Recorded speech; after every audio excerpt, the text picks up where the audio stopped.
Good morning, you lovely people. Welcome back to Lily White Lane. I hope that you're all having a really good Friday and start to your weekend, wherever you are in the world, and whatever you are planning to get up to. And you're all very welcome along to your Euro 2024 breakfast show on the channel. The show where we discuss and review the games from the day before at the tournament, preview the upcoming ones on the day of the video, and go through all of the big headlines and talking points coming out of the tournament. But before we delve into them, make sure, if you haven't already, to smash that subscribe button, give it a rocky right hook, hit that like button as hard as you possibly can, tap that notification bell so you'll be notified, and let know every single time we upload a new video.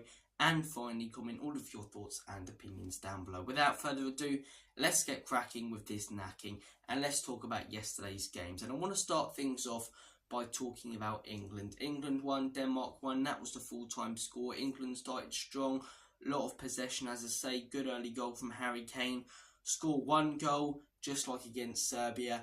Give away the ball, sloppy when we have it, and not in control of possession. And you can clearly see that that's a tactical thing, to sit back and play more defensive after scoring one goal. And that hasn't worked in football for 10 to 15 years. It really hasn't. I mean, where's Gareth Southgate been on holiday since Jose Mourinho started failing in football because he can't park the bus and win games 1-0? Do you know what I mean? So, look, we conceded an absolute banger of a goal for Denmark.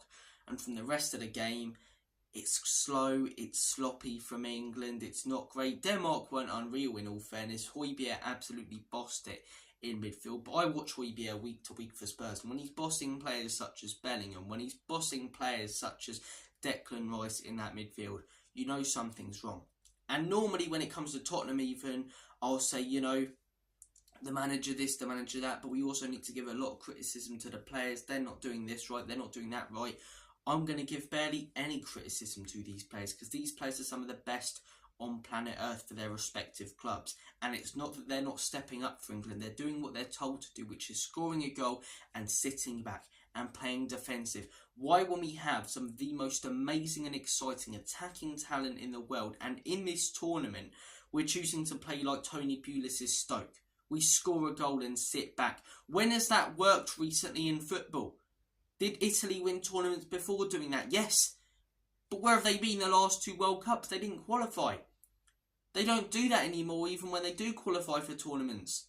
No international team, no club team tends to score a goal now and sit back. And if they do, they're not succeeding or winning anything. Because it doesn't work in modern day football the way that the game's gone and with the quality in the game now. It doesn't work. But Southgate still thinks you can. He still thinks with a little bit of a weakened defence and a dangerous attack, we score a goal and we sit back. I just don't understand it. And when he's coming out post-game and saying, you know, that a big issue is that we don't have a natural replacement for Calvin Phillips, it tells you how tactically inept this guy is.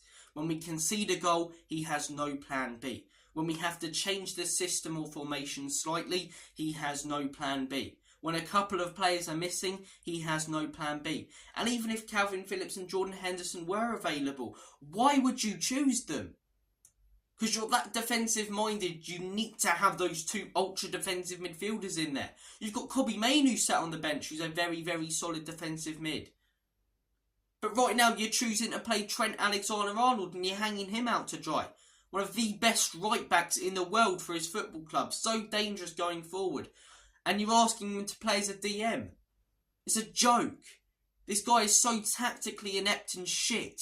And it's so frustrating because we have some of the most dangerous and best attacking talent in world football. The best player in Germany, the best player in Spain, the best player in England this season. And he's playing them all out of position and telling them to play defensive football because he can't play any other way. If Jurgen Klopp was England manager, we would piss this tournament. But because we've got Mr. Safe and the FA lick his arse, we've got to deal with this shit for the next few games. And it will only be the next couple of games if we continue to play like this.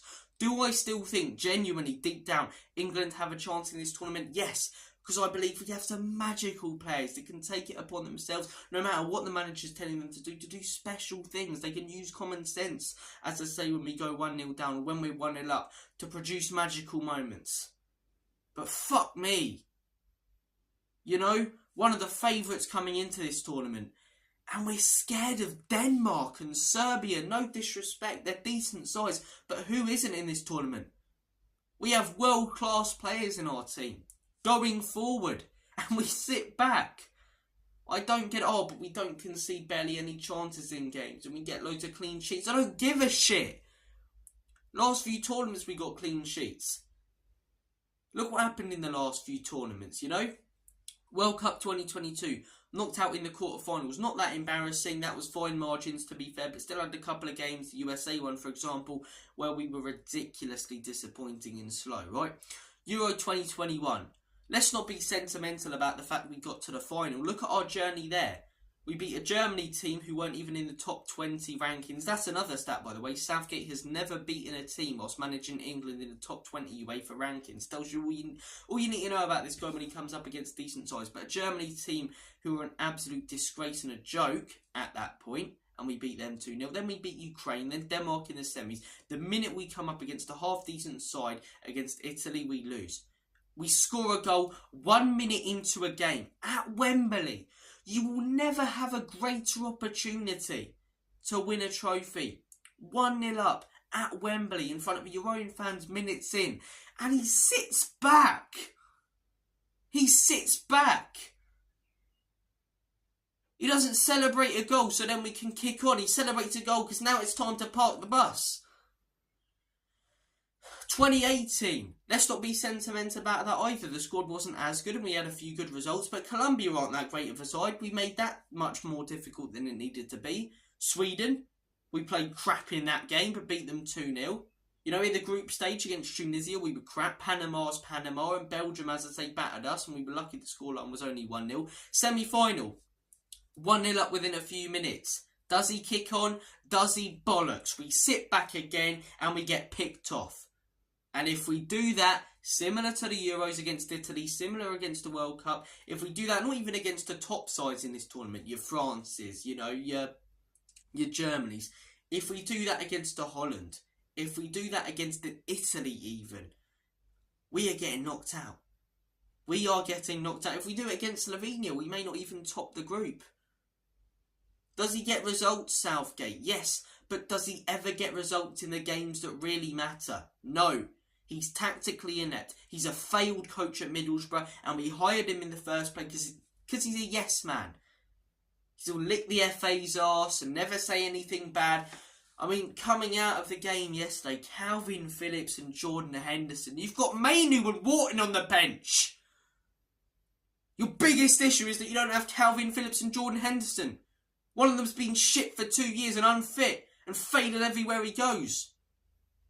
Well, actually, that's both of them. Jordan Henderson's failed at Ajax, and in Saudi, he's done crap. And then you look at Calvin Phillips.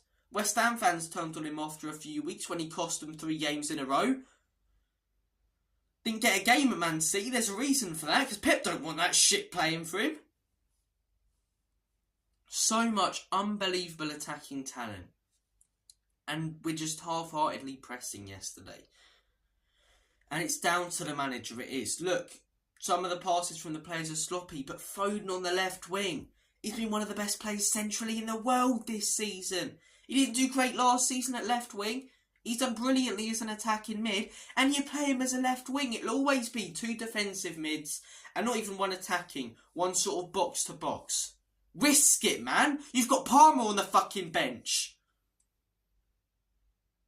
Why don't you give Bellingham a chance as maybe the DM or your box-to-box? Play Rice as your central defensive midfielder who can cover for everyone else, which he does brilliantly for Arsenal, and have Palmer creating chances for you. Or Maddison if you chose to brought him to the tournament. Give that a try, mate, instead of experimenting with Trent Alexander-Arnold in the midfield. Oh, my days. Oh, my days. And then you look at stats. England's stats are good. England's stats are good. Our passing rate's good. Stats are like bikinis. This is what someone said, and I've seen someone say stats are like bikinis. What they show you is interesting, but what they don't show you is equally as interesting. Do you know what I mean? It's just... Look, I've gone on the full rant. What I do have to say is fair play to Denmark. They scored a banging goal. Pierre Mohibia was fantastic, but England, man, I still think we're capable of winning this tournament. I still think we have the players who can take it upon themselves and their own initiative to do magical things. You know, so much attacking talent and quality in that side. But at the minute, it's not looking good, ref. It's not looking good. But we'll see what happens. We will see what happens. Slovenia, that's got to be our Holland of 96, innit? We've got to batter them, look. I would rather draw that game 2-2 and dominate it, have 80% possession, loads of chances, and go, oh, we just didn't finish our chances, than win that game 1 or 2-0 and play crap. Do you know what I mean? Because right now, it's not even about the result in this last group game. It's about showing that we've got the minerals and the capability of going far. But a tactically inept manager who can't play any other formation than the 4-2-3-1, who struggles without 1 or 2 players who haven't even been on form for their respective football clubs, who doesn't know how to get a team to actually press, as I say, or play decent football, always makes the safe choices playing out from the back, as I say. It's just horrendous, man. It's horrendous. It's such a capable England team that are being taken down a peg by a crap and incapable manager. And even if we win this tournament, something's got to change, man. Graham Potter's out there. Get Graham Potter in, someone like that. Eddie Howe would be an ideal choice. Would he leave Newcastle? I'm not sure. Jurgen Klopp, maybe he wants a little bit of management, as I say, like a boxer, you know, when they retire, but they still want to have a few fights. Maybe Jurgen Klopp wants a bit of management. International football's a little bit calmer. Some unbelievable players. It's an interesting prospect for him. But look, as I say, right now, look, positives from yesterday, right? Mark Guehi, absolutely fantastic. He has been the whole tournament. We're on 4 points. We're still in the tournament and we look likely to top the group. And this is what sort of happened in Euro 2020. And maybe if we have the same journey we did in that tournament, get to the final, actually go for the opposition, we can win it. But that's the most positive I can get. At the minute, it's looking a little bit bleak, in all honesty. It's looking a little bit bleak. The grass is not looking green, but it's as green as that manager wants to make it with the talent that he has on the team. Moving on to the second game, Spain versus Italy. Italy didn't lay a glove on them. Let's be honest, 1-0 was a very, very kind scoreline to the Italians. Spain were all over them, chance after chance for minute 1. As I say, Italy had a little bit of possession in the last 10 minutes, but again, didn't lay a glove on them. I can't remember one big Italian chance. It was chance after chance from Spain that they didn't bury. They got their goal from an own goal, but the amount of ones they should have put away. Nico Williams with that header in the first half. Pedri with a few headers, you know. Towards the end of the game, a few chances when Italy played a bit of a higher line. Spain were absolutely excellent, and credit to them. And the 3 teams I've been most impressed with, Romania in their first game. Spain, I think, have looked absolutely brilliantly. Looked absolutely brilliant. And the Germans look like a club team under Nagelsmann. But yeah, Spain yesterday, really, really impressive. Lamine Yamal looked good again, their main man. I think this tournament, Nico Williams looked absolutely outstanding. Alvaro Morata really does step up for Spain. Pedri, Rodri, you know, they're a quality side. And they're going to be a force to be reckoned with. It's going to take a lot for them to get knocked out. Last few tournaments, they've been very disappointing. 2018, I believe they were knocked out in the round of 16 by Russia. Last tournament, they were knocked out in the round of 16 against Morocco, lost in the semis to Italy in the last Euros, you know. 2016, I believe they were knocked out in the quarters. So, look, Spain, as I say, they needed that win. They need, as I say, some new blood coming through, and they're getting that new blood. And I think they could be a rogue shout to win this tournament. And then the 2 o'clock game. Got 2 more 2 o'clock games. We ought to enjoy them, eh? Because on paper they don't look outstanding, but they always turn out to be bangers. And it's going to be a sad, sad time when they're over the next few days. But Serbia versus Slovenia. Slovenia, as I say, scored sort of middle of the second half after an interesting first half, where I'd say that Serbia had the chances and the ball, but Slovenia, as I say, were looking more dangerous. Slovenia were looking more dangerous, more quick, and they got that deserved goal. Late on, Serbia put the keeper up and they score a last-minute equaliser. And not just any last-minute equaliser, a last-minute equaliser to keep them in the Euros. Great limbs from the Serbia fans. It's all riding on that last game now for them against Denmark. Same with Denmark. That game's huge. Slovenia versus us as well, a big game, especially for Slovenia. I mean, we'll qualify anyway. It's about topping the group now. But yeah, 3 very, very good games yesterday. We've got 3 very interesting ones coming up today. Slovakia versus Ukraine. You'd imagine that Ukraine have got to bounce back, but I imagine that Slovakia will play a very, very similar way to Romania, and I think they'll get a result. I'm going to say that Slovakia win this game 2-0. I think they'll sit back like they did brilliantly against Belgium and get a result. 6 points for Slovakia. What a shock that would be if they get that. But yeah, Dovbyk, Mudryk, so much attacking talent in that Ukrainian team. Not finishing their chances though. They weren't before the tournament. Then we're looking at the 5 o'clock game. What is the 5 o'clock game? I forgot. I didn't write any notes down because I wanted to go off on one about Southgate in England, but I've forgotten the 5 o'clock game for today. I'm trying to think. Oh yeah, Austria versus Poland. Poland looked fairly good, to be honest. Better than I expected against Holland. Missing Lewandowski. I don't know if they'll have him back for this game, but Austria looked outstanding against France. They really did. It's going to be a tight one. I'm either going to say 2-2 or 3-2 Austria. It's going to be interesting though. In the final game, banger of a game, Holland versus France. I'm going to say that France win this. I wasn't overly impressed by Holland in their first game, neither was I with France, but I think France have got slightly more attacking quality. I'm going to say that France win this game 2-1. 2-1 France, I'm saying. There's some more action tomorrow.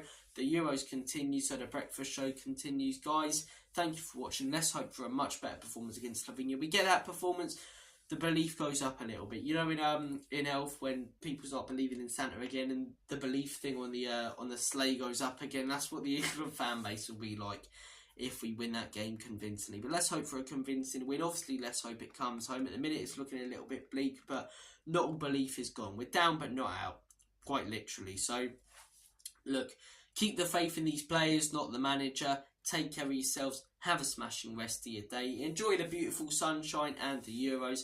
Come on, you Spurs. Enoch and Levy out. In Big Andrew, we trust. Up the England. We might have to start saying Southgate out if we go out, but I still trust these players. Not Southgate, in these players we trust.